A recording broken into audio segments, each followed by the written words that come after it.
Michelle Sandor was born and raised in the quiet suburbs of Marin County, just north of San Francisco.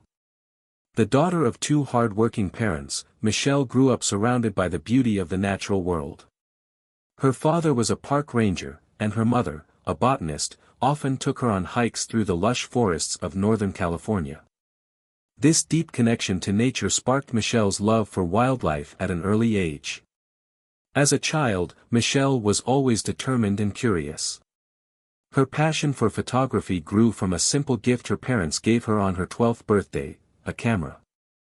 That one gift opened her eyes to the power of capturing the world through a lens.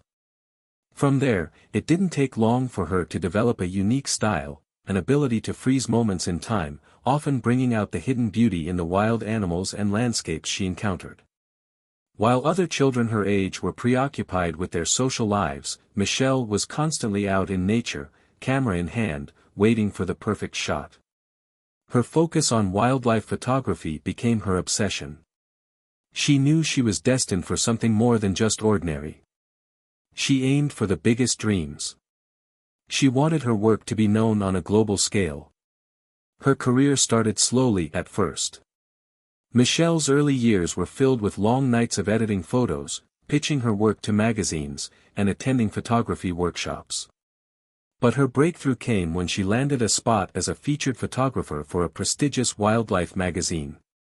Her portfolio of stunning photographs of endangered species gained national attention, and soon, her name was synonymous with the highest caliber of wildlife photography. As she grew in her field, Michelle's ambition also grew. She was known for her tenacity, for never backing down from a challenge. When others saw the risks in capturing rare and sometimes dangerous creatures, Michelle saw it as an opportunity to push herself further. The idea of trekking into uncharted areas, where few others dared to go, became her trademark. But it wasn't just the wildlife that fascinated her. Michelle had developed a deep interest in abandoned places, particularly old structures that had long been forgotten by time. She would seek out derelict buildings, old barns, and the occasional haunted mansion. The mystery of these places intrigued her. What stories did they hold?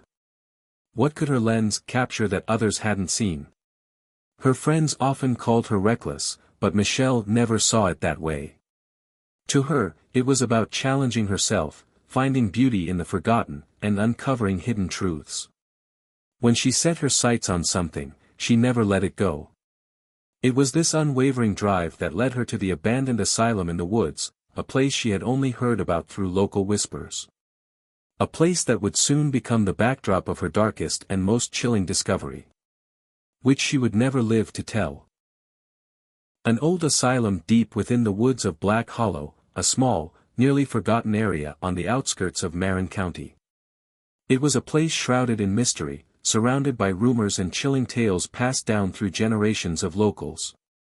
The asylum, long abandoned, had once been a psychiatric institution built in the late 1800s, but its history was dark. Over the years, a steady stream of disappearances and tragedies had followed the place, including the strange case of Dr. Charles Finley, the head physician. He had disappeared without a trace in 1996, leaving behind only his personal effects and a handful of unanswered questions. The locals often whispered about strange happenings in the asylum's halls, voices, shadows, and figures moving through the windows late at night, though no one dared to approach the crumbling building. For Michelle, though, this was the perfect challenge. She believed photography could capture the truth, the hidden stories of the past, locked away in time. She wasn't scared by the rumors. Instead, they fueled her curiosity. The more she heard about the asylum, the more she became determined to document its haunting past. She envisioned herself uncovering the mystery behind the lost lives, the mysterious doctor, and the eerie disappearances that had plagued the place for decades. Michelle thought she could be the one to finally find answers. To photograph the asylum's decay, its forgotten rooms, and to, perhaps, uncover something more, something the world had long overlooked. Armed with only her camera and a torchlight, she packed her bag, locked her front door, and set off on the dirt roads leading toward Black Hollow. The early morning fog hung thick over Black Hollow as Kyla Dunn, a local woman who had lived in the area her entire life, ventured out for her daily routine. She ran a small antique shop that had once belonged to her grandmother, but today, her usual business was cut short. Something felt off in the air, there was an unease she couldn't ignore. It was when Kyla was walking along the old, overgrown path leading to the abandoned asylum that she saw something that was horrible as it was devastating. The faint smell of decay carried on the wind, something she had grown accustomed to when passing near the asylum, but today, it was stronger. Her heart began to race, and instinctively, she slowed her steps. As she approached the entrance of the crumbling asylum, Kyla noticed a small figure lying just outside the building's rusted gates. She squinted, trying to make sense of the sight before her, and as she came closer, she realized it was the body of a woman. The body was still, positioned unnaturally, as though carelessly discarded, half covered by the overgrown brush. Kyla's blood ran cold when she recognized the photographer. It was Michelle Sandor, the woman who had come to the area a few days back. Her camera lay beside her, the lens cracked but still gleaming faintly in the low light of dawn. Kyla's hands trembled as she knelt beside the body, noting the chilling details. Michelle's clothes were torn, her face frozen in an expression of terror. What sent shivers down Kyla's spine was the bruising around Michelle's neck, evidence of strangulation. Her once beautiful hair had been pulled out in clumps, and her limbs were contorted in a way that made Kyla's stomach churn. The most unsettling part, though, was the eyes, wide open, staring blankly at the sky. Kyla was gripped with fear, knowing deep in her gut that this wasn't just a tragedy, this was something far more sinister. She quickly pulled out her phone and dialed the local police.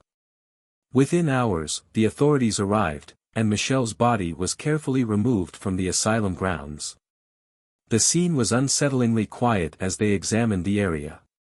The atmosphere felt thick, and Kyla couldn't shake the sense that something else was lurking in the shadows, something that would never allow the truth to surface so easily. Days passed, and though the local news picked up the story, it was all too clear to the community that the mysterious deaths surrounding the asylum were not over yet. But what Kyla didn't know was that she was about to become a part of that dark tale herself. It was exactly 4 days after the discovery of Michelle's body that Kyla's own life came to a tragic end. The discovery of her lifeless body was as unsettling as Michelle's had been. Kyla was found in her small, modest apartment, lying motionless on the floor of her living room. The door was ajar, and there was no sign of a struggle. Her cat, a small calico that Kyla had always adored, lay dead beside her, a grotesque image that threw the small community into panic. The scene was quiet, and everything in the apartment seemed untouched, nothing had been taken, no belongings disturbed, yet the terror of what had happened was deeply felt. There were no obvious signs of injury on Kyla's body, but the way her eyes stared blankly ahead told a story all its own. It was as if she had witnessed something that had broken her from the inside. The cause of death was eventually reported as a heart attack, though the circumstances surrounding it were highly suspicious. What was even more strange was that her cat, who had always been healthy and energetic, had died in the same manner, as if it had been affected by the same unseen force that had taken Kyla's life. The officers were left with nothing but a deep sense of dread, something more than just a tragic coincidence had occurred. The people of Black Hollow, once skeptical of the rumors surrounding the asylum, were now gripped with fear.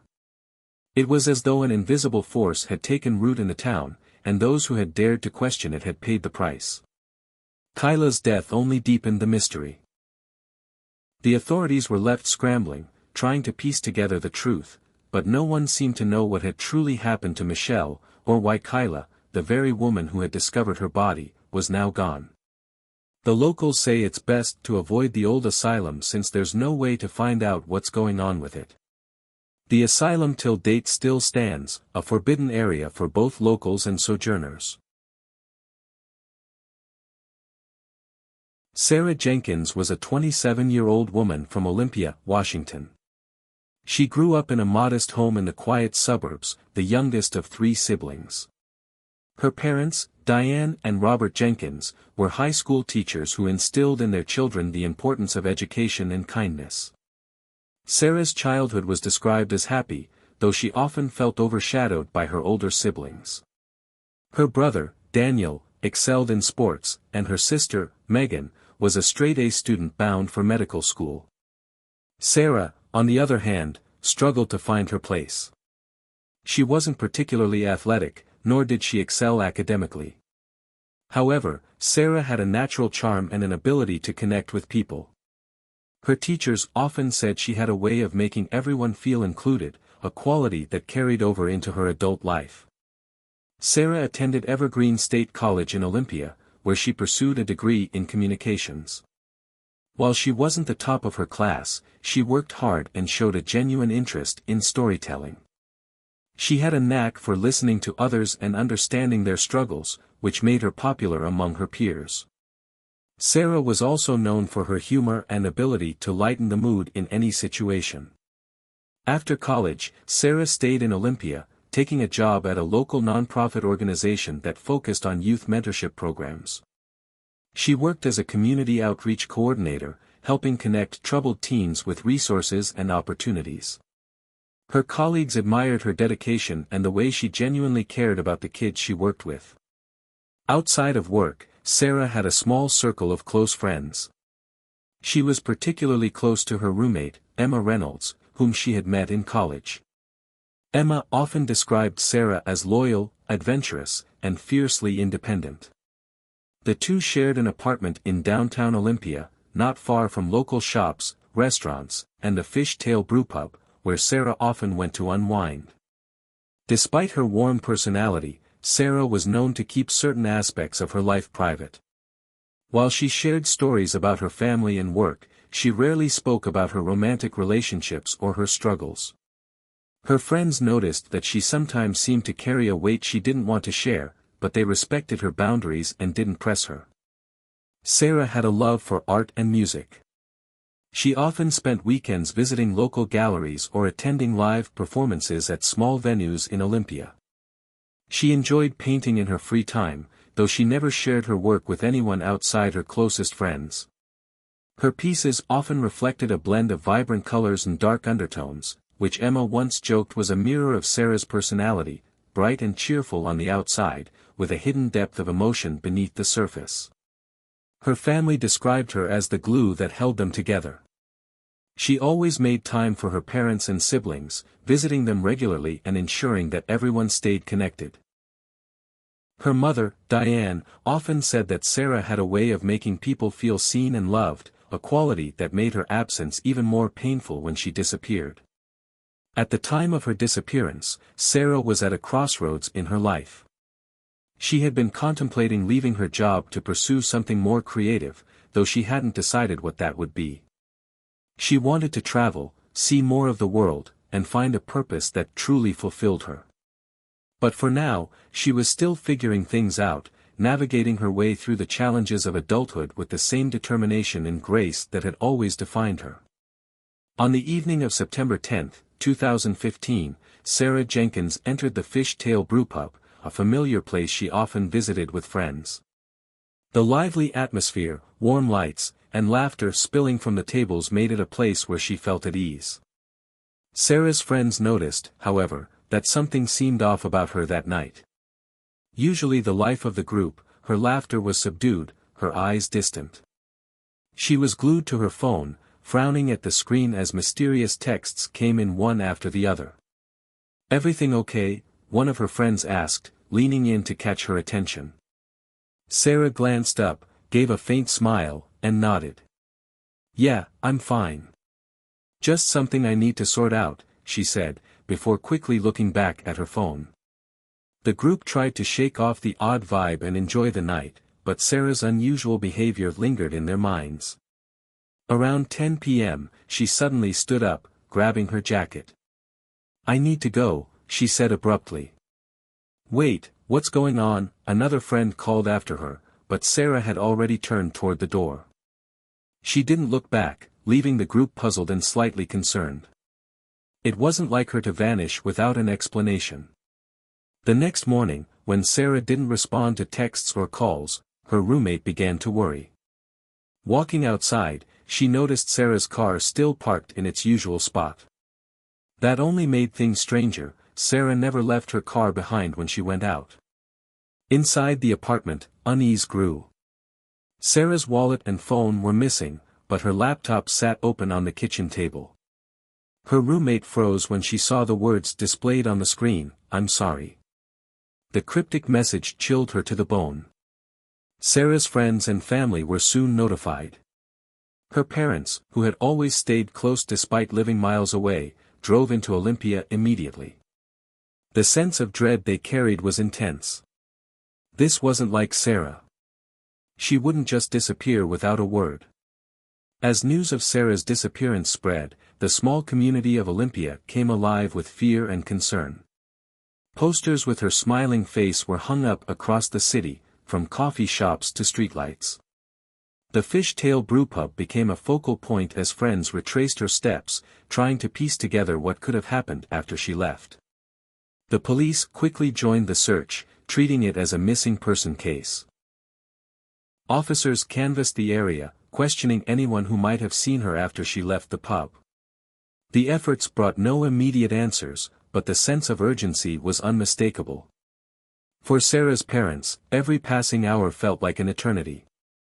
They stood in front of cameras during a press conference, pleading for any information about their daughter. Her mother's voice cracked as she described Sarah's kind spirit and her love for her family. "Please, if you know anything, come forward. She's our world," her mother said, holding back tears. Sarah's friends, too, struggled with guilt and confusion. The image of her sitting quietly at the table that night, glued to her phone, haunted them. What had those texts said? Was she in danger, and they hadn't noticed? The night of Sarah's disappearance marked the beginning of a painful journey for everyone who knew and loved her. The silence that followed her sudden departure from the pub was deafening, leaving them desperate for answers and fearful of what they might find. Days turned into weeks, and weeks turned into months. The search for Sarah Jenkins consumed everyone who cared about her. Flyers were stapled to every available surface in Olympia, her bright smile now a haunting reminder of the woman who had vanished without a trace. Search parties combed through parks, wooded areas, and alleyways. Local volunteers worked side by side with police, desperately hoping for even the smallest clue. Sarah's family refused to give up. Her mother and father appeared in multiple interviews, their grief etched on their faces as they pleaded with the public for help. Her mother often clutched Sarah's favorite scarf during these moments, as if holding on to a part of her daughter could somehow bring her back. The investigation revealed troubling details that only deepened the mystery. Police discovered Sarah had been leading a double life. By day, she was the warm, approachable woman everyone knew. But at night, she used a fake name to work as an escort. This revelation shocked those closest to her, raising more questions than answers. Why hadn't she confided in anyone? Was this double life connected to her disappearance? Threatening texts found on Sarah's phone hinted at a darker side of her secret world. "Stop what you're doing, or you'll regret it," one message read. The texts escalated in aggression in the days leading up to her vanishing. Investigators tracked the number, but it led to a disposable phone, another dead end.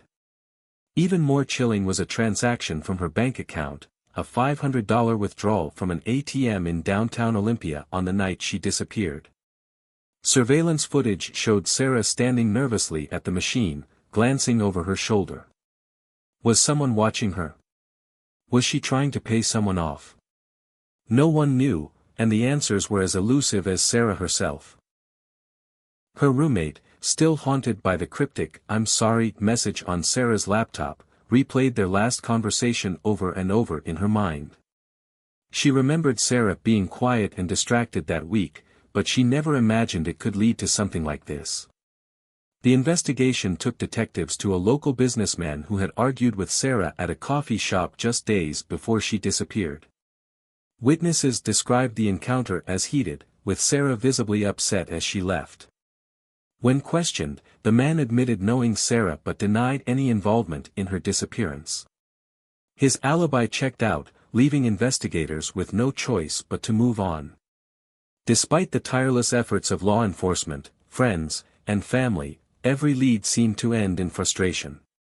The community that once felt so tight-knit was now filled with whispers and paranoia. Could someone among them be responsible? Sarah's disappearance became a ghost that lingered over Olympia, wound that refused to heal. Her parents eventually returned home but left her bedroom untouched, hoping against hope that one day she might walk through the door again. To this day, Sarah Jenkins remains missing. Her case is an open wound for everyone who knew her, a puzzle with pieces scattered far and wide. Some believe she met with foul play, while others cling to the hope that she's out there somewhere, alive but unable to come home.